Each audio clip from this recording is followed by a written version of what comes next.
Visit ko. Oo, wag kang lumapit sa akin. Oo, kasi videohan. Parang tama.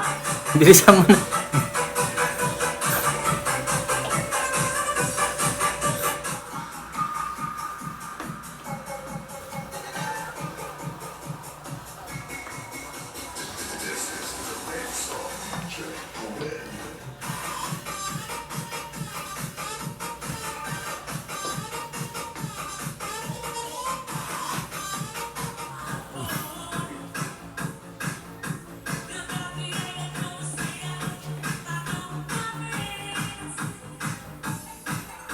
Sadyang pag-ibig natin ay nakakapanghinayang.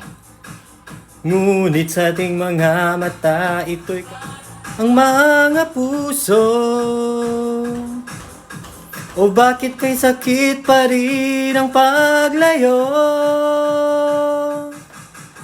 Wala ka man ngayon sa aking piling, nasasaktan man ang puso't damdamin. Ulit muli